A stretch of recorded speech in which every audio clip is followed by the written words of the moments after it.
Well, good morning and afternoon, depending on where you are.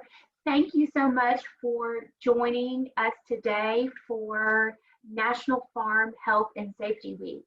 So today's presentation is the first in this week's series, and we are focusing on tractor safety and rural roadway safety. Again, this is a part of a focus on safety this week. The theme for the week is Every Farmer Counts.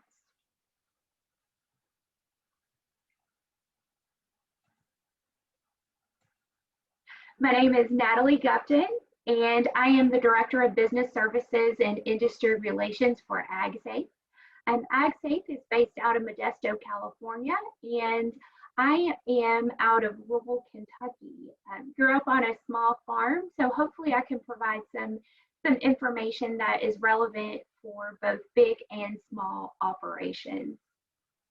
I encourage you to follow AgSafe on social media. We'll be posting recordings of this week's webinars, along with some resources and information. So check us out. It's AgSafe Online. We're mainly active on Facebook, but we do have a Twitter account also. Check out our website also. Lots of information out there for you at agsafe.org. So just a quick disclaimer, I'll give you just a moment to read over that, and then we will get started.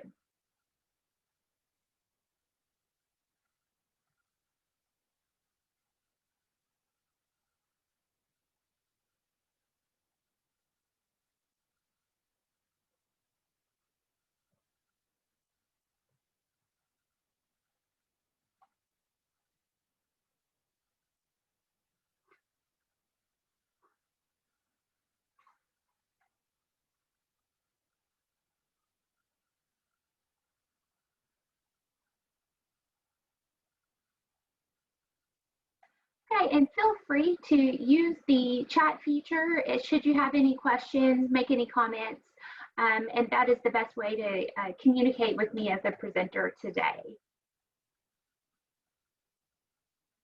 All right, we are going to jump in. So our short time together, we are going to be talking about safety by the numbers. So I'm going to review a couple statistics to really give us a point of reference and state of mind as we talk about the information today related to tractor and roadway safety. We're going to touch on current regulations and discuss tractor safety elements, over an overview of pre-use inspections, and of course, talking about roadway safety.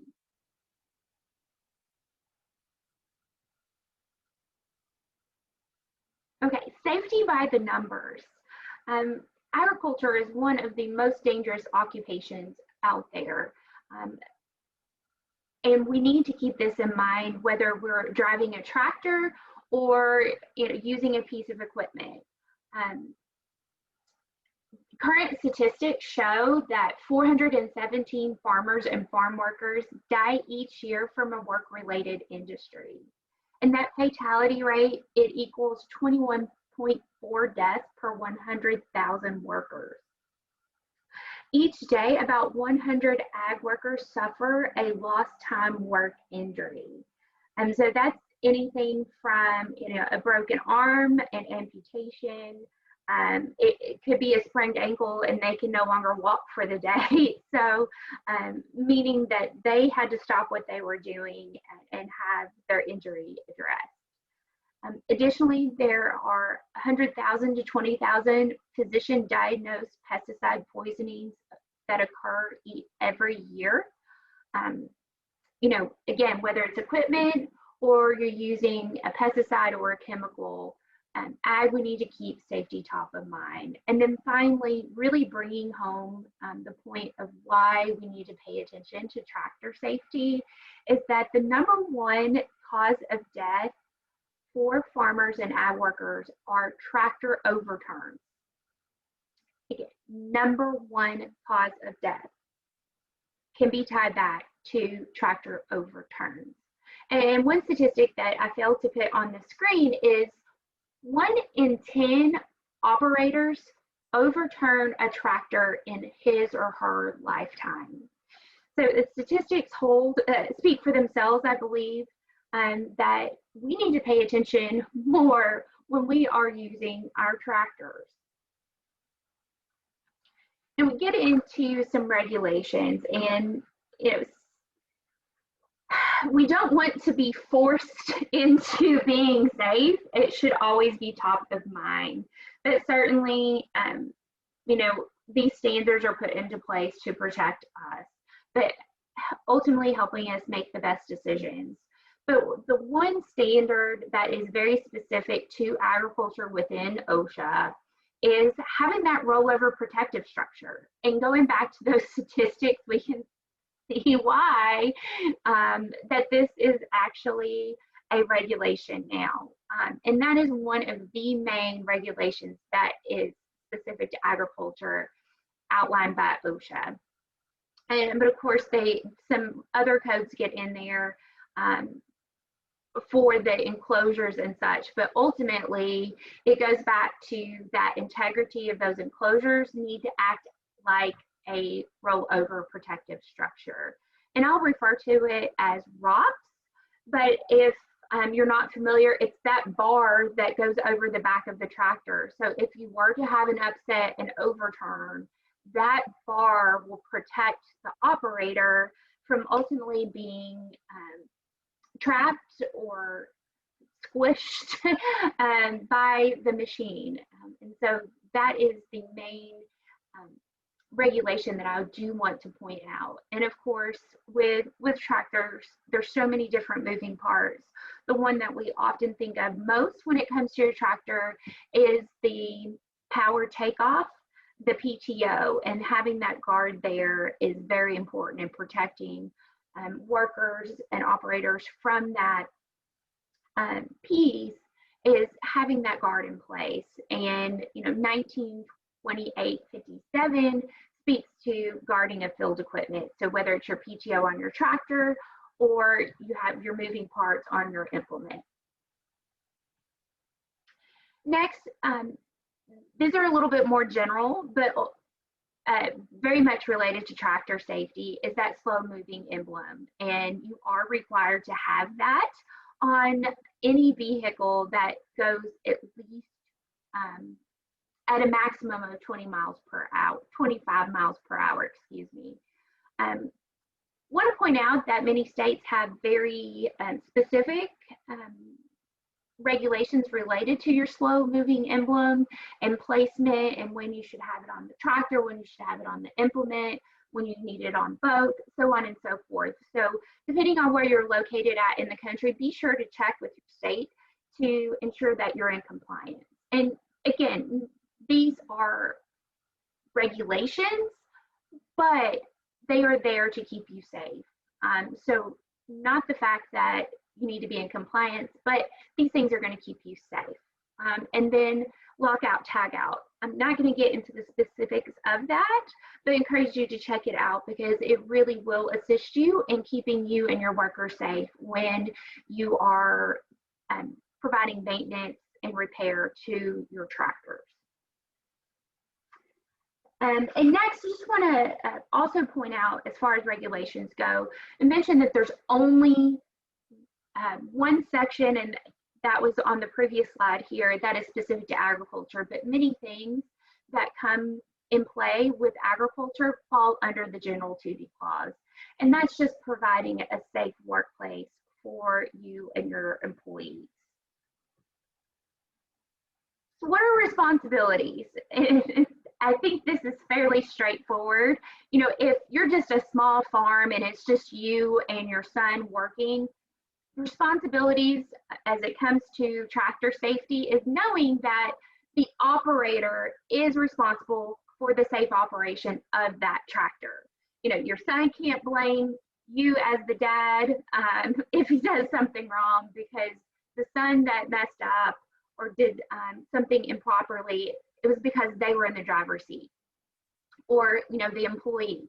Really stressing that to your workers, whether you have 1 or 500, that the operator is the responsible person for the operation of that tractor. You need to require your operators to complete a pre-use inspection, and I'll touch on that in just a moment, but walking through certain steps and procedures prior to the operation of that tractor every single time is important. And requiring your operators to do that will assist in their safety. And then the supervisor and manager, if you are that entity that has several employees, that supervisor and manager is in charge of enforcing those operators of doing those pre-use inspections.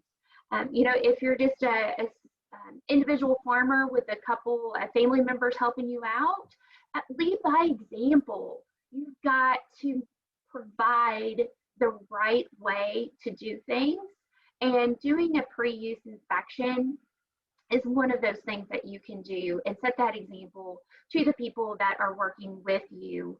Whether you fall under OSHA standards or not, ultimately that is the safe thing to do.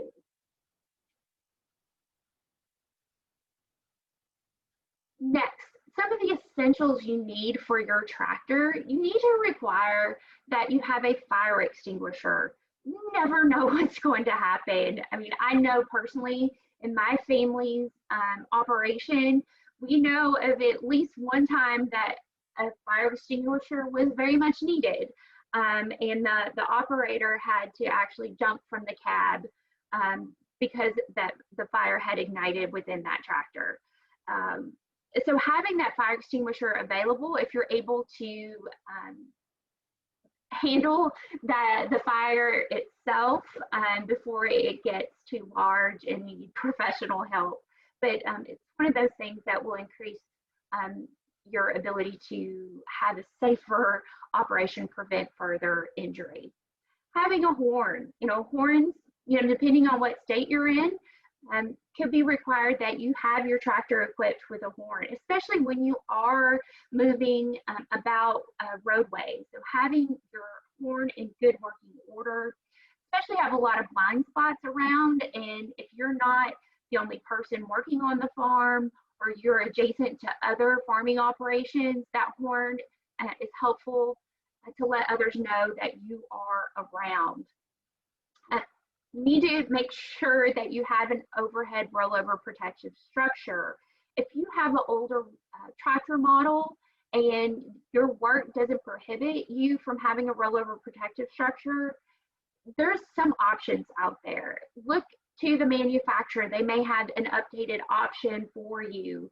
I know some universities have done extensive research and working with tractor manufacturers to some established guidelines of adding a crops, a cost-effective rollover structure. So look into that. If you have an older model, you should consider what you can do to update that tractor for your increased safety.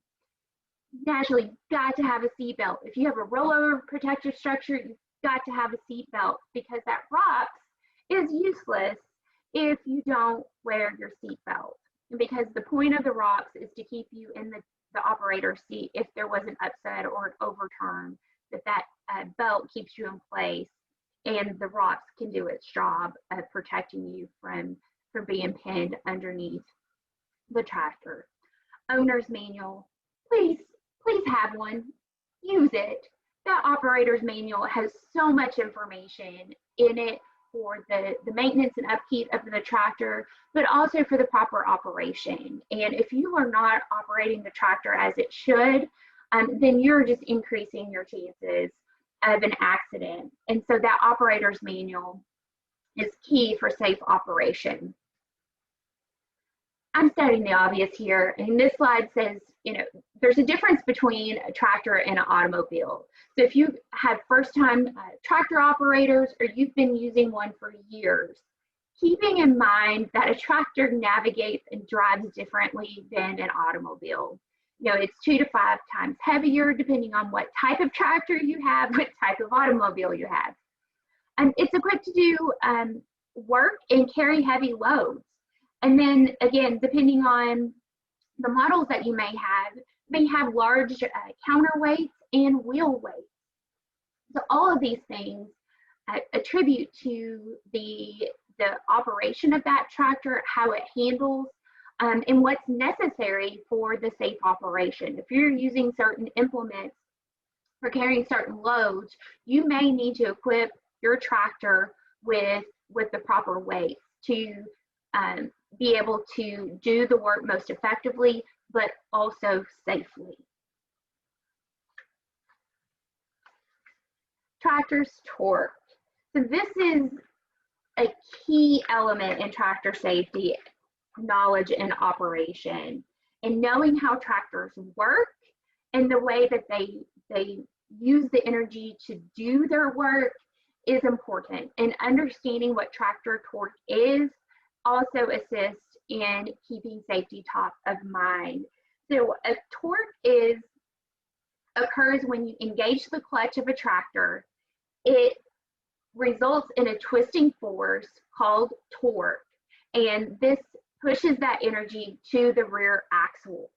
And so under normal circumstances, the rear axle and tires should rotate and the tractor will move forward. And so that's how a tractor moves. But if something is causing the tractor not to move forward, that energy has to go somewhere. And that is when you could potentially have a rollover or a tip. And so the diagram here on the screen demonstrates what can happen when this energy, that torque, is applied and has nowhere to go. It can happen very quickly. As you can see on the diagram, you reach the point of no return in 3/4 of a second. You can't even count 3/4 of a second. It is so quick. And so if you reach that point of no return, you're going over. And this whole process can only take 1.5 seconds. So that's a blink of an eye. So knowing a tractor, knowing its force, and knowing how to properly use it and start it will prevent this from happening. And so, if the rear axle cannot rotate, then the tractor's chassis rotate about the axle, and this reverse action in the front end of the tractor causes it to lift off the ground, passes until it goes through the center of gravity into the rear stability base. And at that point, the tractor will continue rearward from its own weight until the tractor crashes into the ground or another obstacle. So some common examples of when this can happen is when the tires can be frozen to the ground. I mean, depending on where you are in the country, we're moving into cooler temperatures. If you're further north, this could happen much sooner than later. So being aware of your environment before you start your work and doing an inspection before could also prevent that. Tires can be stuck in the mud. Again, depending on where you are, if the ground is saturated, you didn't choose to park in a great spot, and there's not a lot of grass or sand or rock to assist in the stability of the ground, then your tractor's tires can be stuck in the mud and could also cause this issue. And then it could be an operator error, and the operator applies too much torque too quickly, and again, that flip over occurs. So those are some examples of how these tractor rollovers happen from just the pure application of torque. Next, another obvious slide with some information here is the capacity of the tractor should be shown on the nameplate, and typically it's stated in pounds. And just paying attention to the tractor's data and knowing what its capacity is. Accidents occur because people have chosen the wrong piece of equipment to do the task at hand. And that piece of equipment could be the tractor. Knowing you have the right tractor for the right implement, for the right load, and for the right terrain that you're going to be using that tractor for. And knowing this capacity ensures safety as well. So these are important factors to know and consider as you are choosing your equipment for the task at hand. Overloading and loading incorrectly, this can cause accidents, this can cause incidents or upsets. A tractor is more likely to tip when the load exceeds the rated load capacity. Going back to this slide, you've got to know the data of the tractor. And then when the load is improperly located, this is a severe exaggeration in the photo. It is an international photo I pulled offline, but you can see that one, it's overloaded, and two, if this guy was even actually able to move, who knows if that load would actually stay on the trailer that's in the photo. This is just a recipe for disaster.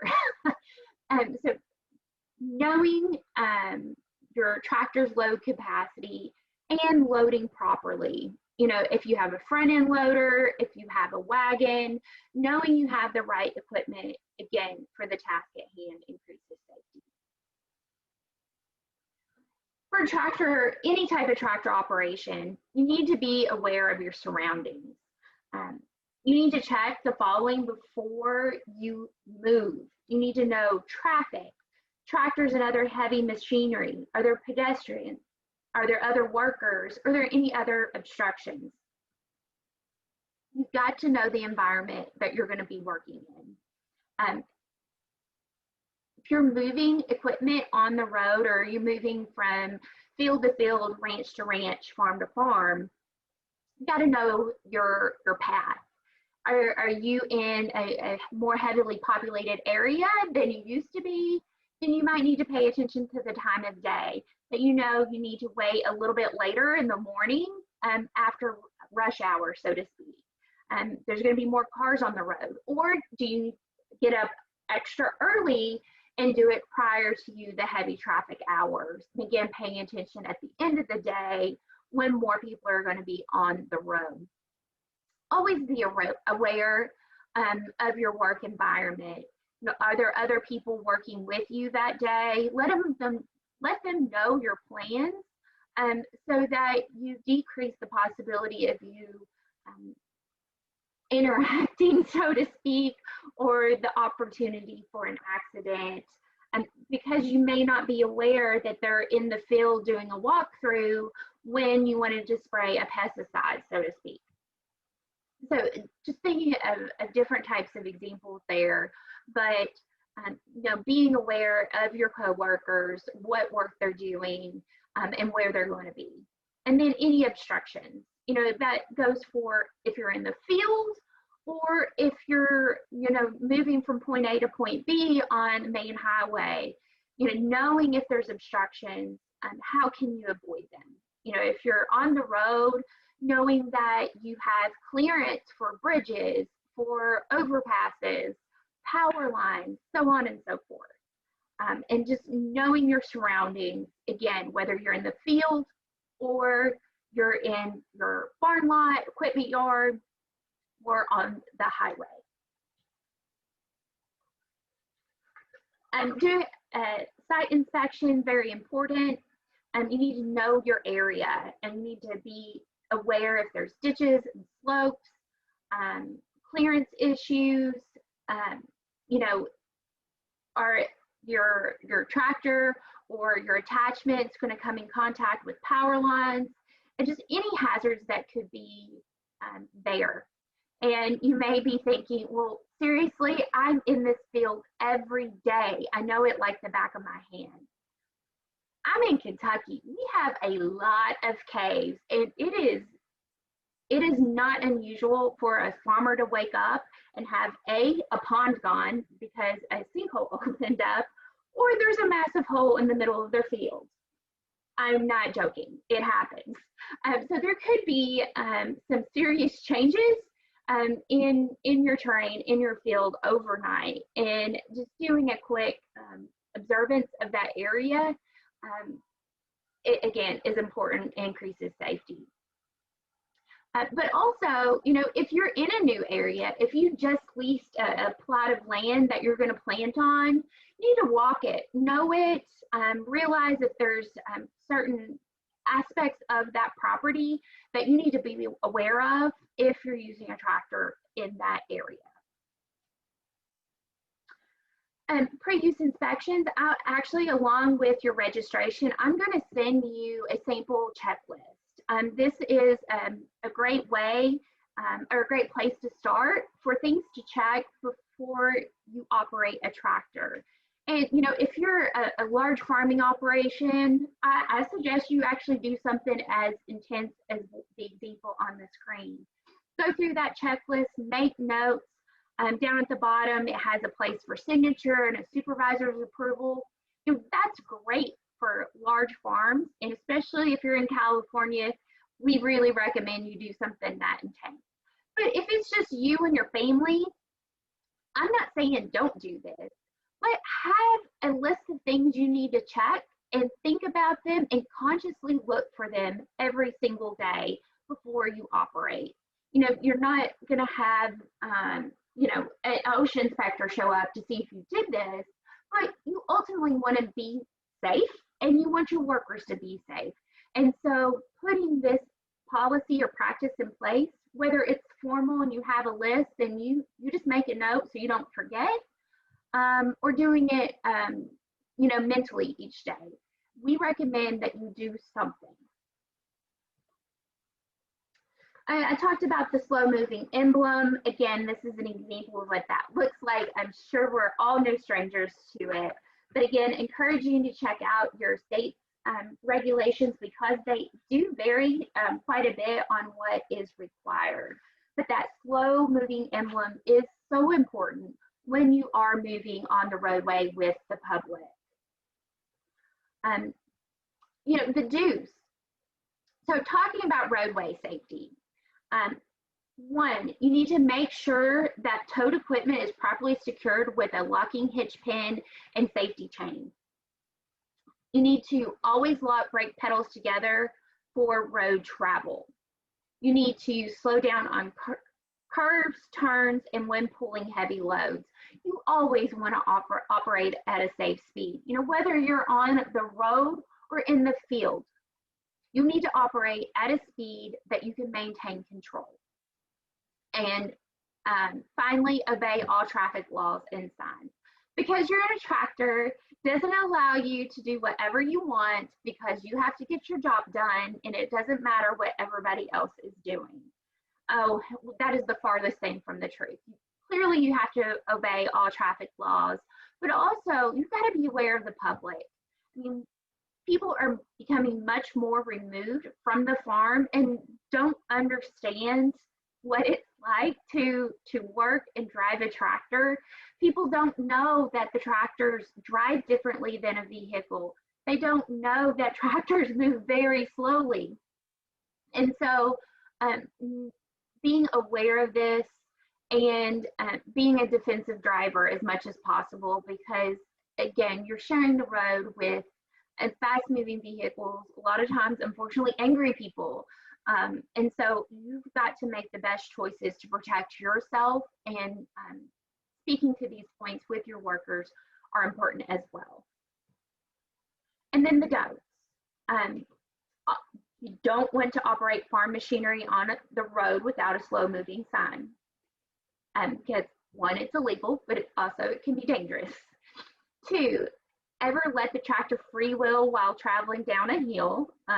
Just a bad idea in general. You know, whether you're on the road or in the fields, you want to maintain proper and steady control of that tractor. Don't want to pull onto the road in front of moving traffic. Knowing you've got to allow yourself a larger amount of distance in your tractor when you're heading out onto the roadway, because you move much slower than a vehicle. So allowing that large amount of distance is important. And of course, just stating what I talked about before, don't get angry at a discourteous driver. It's not going to change anything.